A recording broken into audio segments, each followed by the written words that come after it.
ജീവിത വിഘ്നങ്ങൾ തീർത്ത് നമ്മെ കാത്തുപരിപാലിക്കുന്ന ശ്രീ ഗണപതി ഭഗവാൻ അനുഗ്രഹവർഷം ചൊരിഞ്ഞമരുന്ന ദൈവീക സന്നിധി. കൊട്ടാരക്കര ശ്രീ മഹാഗണപതി ക്ഷേത്രം. കൊല്ലം നഗരത്തിൽ നിന്നും ഏകദേശം 27 കിലോമീറ്റർ അകലെയായി ഈ ക്ഷേത്രം സ്ഥിതി ചെയ്യുന്നു. കിഴക്കോട്ട് ദർശനമായ ശിവനും പടിഞ്ഞാറോട്ട് ദർശനമായ പാർവതിയുമാണ് പ്രധാന പ്രതിഷ്ഠകൾ എന്നിരുന്നാലും ക്ഷേത്രത്തിലെ ഉപദേവനായ ഗണപതിയുടെ പേരിലാണ് ക്ഷേത്രം പ്രശസ്തമായി തീർന്നിരിക്കുന്നത്.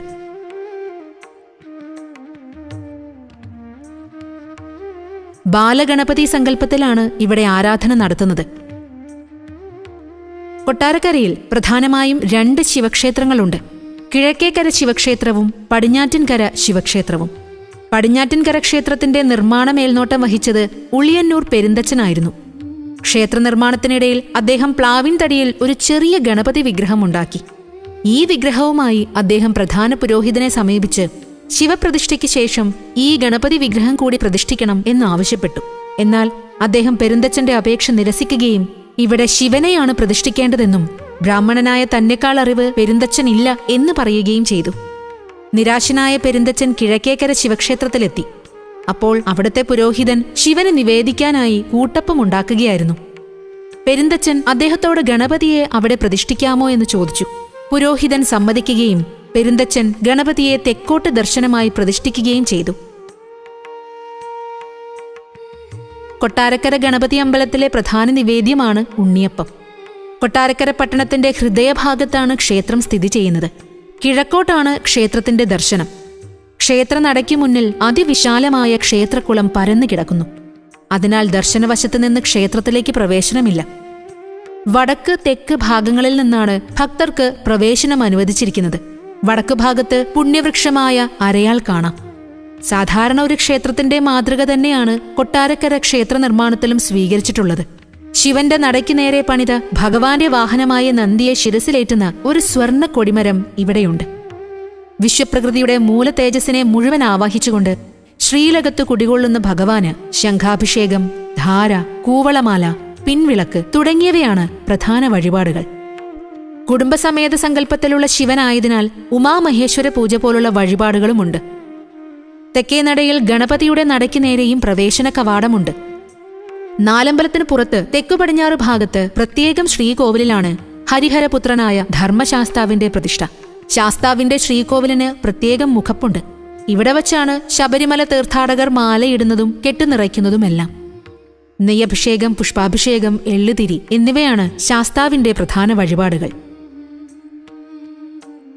ശാസ്താവിന്റെ ശ്രീകോവിലിന് തൊട്ടടുത്ത് പ്രത്യേകം തറയിലാണ് നാഗദൈവങ്ങളുടെ പ്രതിഷ്ഠ. നാഗരാജാവായ വാസുകിയും നാഗയക്ഷിയും പരിവാരങ്ങളും അടങ്ങുന്ന ഈ പ്രതിഷ്ഠയുടെ ദർശനവും കിഴക്കോട്ടാണ്. നാലമ്പലത്തിനു പുറത്ത് വടക്കു പടിഞ്ഞാറു ഭാഗത്ത് പ്രത്യേകം ശ്രീകോവിലിലാണ് ശിവപാർവതി പുത്രനായ സുബ്രഹ്മണ്യസ്വാമിയുടെ പ്രതിഷ്ഠ. കിഴക്കോട്ട് ദർശനമായി 3 അടി ഉയരം വരുന്ന വിഗ്രഹം ബാലസുബ്രഹ്മണ്യന്റെ രൂപത്തിലാണ്. സുബ്രഹ്മണ്യന്റെ ശ്രീകോവിലിനും പ്രത്യേക മുഖപ്പുണ്ട്. ഷഷ്ഠീപതിയായ സുബ്രഹ്മണ്യസ്വാമിക്ക് ഷഷ്ഠി നാളുകൾ അതിവിശേഷമാണ്. ശിവക്ഷേത്രമായതിനാൽ ഇവിടെ പൂർണ്ണ പ്രദക്ഷിണം അനുവദിച്ചിട്ടില്ല. ശ്രീകോവിലിനെ ചുറ്റിപ്പറ്റി നാലമ്പലം പണിതിരിക്കുന്നു. താരതമ്യേന ചെറുതാണ് നാലമ്പലമെങ്കിലും പ്രദക്ഷിണം നിർബാധം നടത്താം. നാലമ്പലത്തിനകത്ത് തെക്ക് കിഴക്ക് ഭാഗത്ത് തിടപ്പള്ളി പണിതിരിക്കുന്നു. ഈ തിടപ്പള്ളിയിലേക്ക് ദർശനമായാണ് ഗണപതി ഭഗവാന്റെ പ്രതിഷ്ഠ നടത്തിയിരിക്കുന്നത്. തന്റെ പ്രിയ നിവേദ്യമായ ഉണ്ണിയപ്പം ഉണ്ടാക്കുന്നത് ഗണപതി നേരിട്ട് കാണുന്നു എന്നാണ് സങ്കല്പം. വടക്ക് കിഴക്കേ മൂലയിൽ കിണറും പണിതിട്ടുണ്ട്.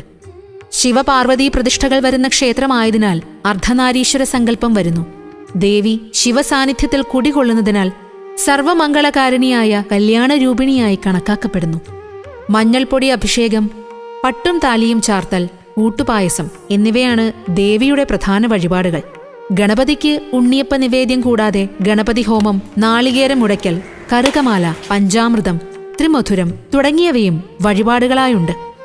മേടമാസത്തിലെ തിരുവാതിര നാളിൽ ആറാട്ട് വരത്തക്ക വിധത്തിൽ 11 ദിവസത്തെ ഉത്സവമാണ് ക്ഷേത്രത്തിലുള്ളത്. ക്ഷേത്രത്തിലെ പ്രധാന മൂർത്തിയായ ശിവന് പ്രാധാന്യം നൽകുന്ന ഉത്സവമാണിത്. 11 ദിവസവും ക്ഷേത്രത്തിൽ വിശേഷാൽ പൂജകളും താന്ത്രിക ക്രിയകളും നടക്കുന്നു. അങ്കുരാദി, ധ്വജാദി, പടഹാദി എന്നീ 3 തരം ഉത്സവങ്ങളിൽ ധ്വജാദി വിഭാഗത്തിൽപ്പെട്ട ഉത്സവമാണ് ഇവിടെയുള്ളത്. ചിങ്ങമാസത്തിലെ വെളുത്ത പക്ഷത്തിലെ ചതുർത്ഥി ദിവസമായ വിനായക ചതുർത്ഥിയും ഇവിടെ പ്രധാനമാണ്. കൂടാതെ ശിവരാത്രി, ധനുമാസത്തിലെ തിരുവാതിര, മണ്ഡലകാലം, തൈപ്പൂയം, കന്നിമാസത്തിലെ ആയില്യം തുടങ്ങിയവയെല്ലാം കൊട്ടാരക്കര ക്ഷേത്രത്തിൽ വിശേഷപ്പെട്ടവയാണ്.